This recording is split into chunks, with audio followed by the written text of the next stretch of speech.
Let's talk about AlwaysOn Availability Groups, where you run your backups, restores, and your CHECKDB. There are things that sound like they might work in an availability group, and the way to really understand it is to sketch out an infrastructure and imagine what happens when parts of it fail. I touched on this yesterday when I talked about how to build a reliable infrastructure. I said you want to sketch out your infrastructure and draw X's through pieces of it, thinking what's going to happen when various parts fail and what symptoms you'll recognize and how they'll react. In here, I'm not going to talk again about the differences between full and bulk logged recovery model, the different types of backups, or with availability groups, the internals of things like worker thread exhaustion issues or how many AGs you want.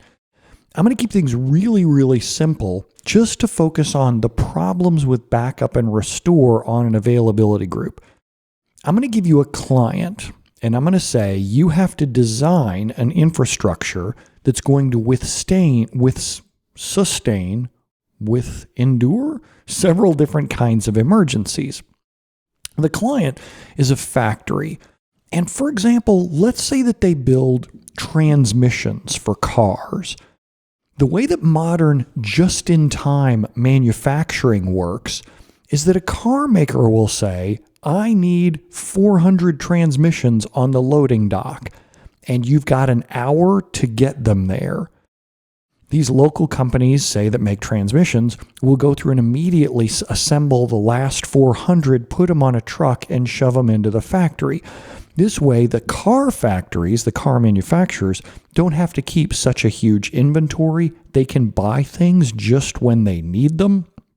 And it's up to the transmission companies to make sure that they build everything from just the right materials just in time. These things, let's say that ours is run by a SQL server, our transmission factory.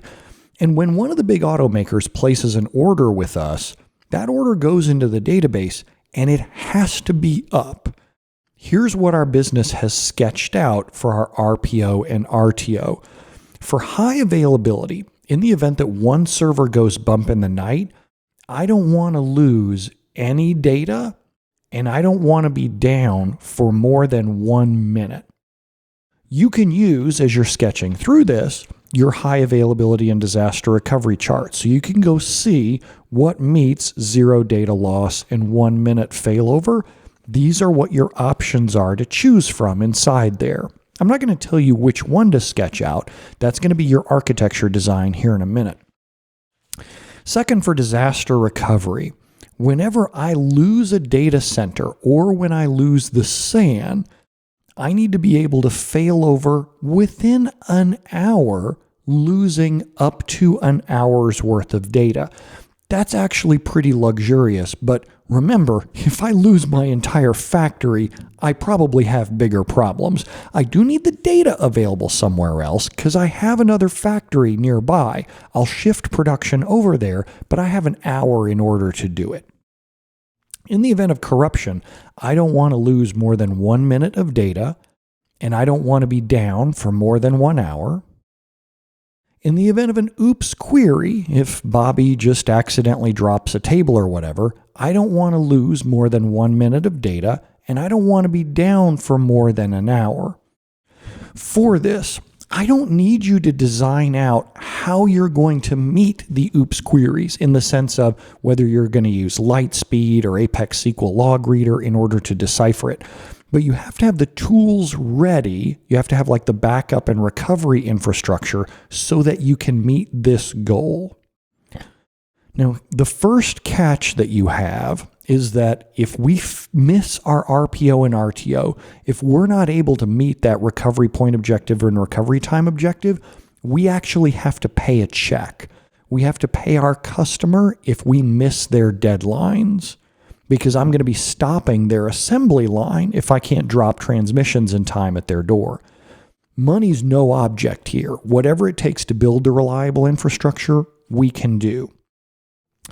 Plus, when I fail over to my DR factory is, say, right across the street. It's if a big, disaster, natural disaster, earthquake hits, it's also going to knock out Ford and GM's plants, so I'm less worried about that.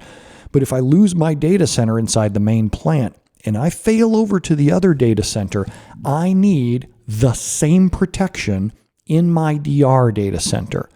In DR, I need the same high availability, the same corruption protection, and the same queries protection. Your one saving grace here is that you don't need a DR for DR. I do work with sites that want 3 levels of protection. Here, they're going to be happy with just 2 data centers because they only have 2 factories.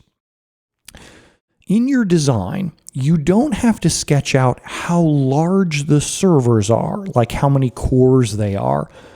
But what you do need to think about is, let's say that the database is 0.5 terabyte, 500 gigs in size, and everything is confined just to one database to make your life a little bit easier. You have 10 minutes to sketch out what features of SQL Server you want to use. Commonly, I'll see people drawing a little diagram of, like, I want this server connected to this other one with database mirroring or log shipping or AGs or clustering, whatever I'm going to use. Sketch out what your infrastructure looks like and sketch out what backups CHECKDB you're doing where. Say, for example, you pick the primary node. Now, what kinds of backups are you doing and when? Like every 15 minutes, every hour. Then where are you doing CHECKDB and when? And when you sketch these out, include both data centers, but just assume when one of them is the primary, what is everything else doing? What do your job schedules look like across the board? What I'm going to do is I'm going to give you 5 minutes to sketch this out. And when I'm in class, customers or students are often like, wait a minute, how long do you get to do this in real life?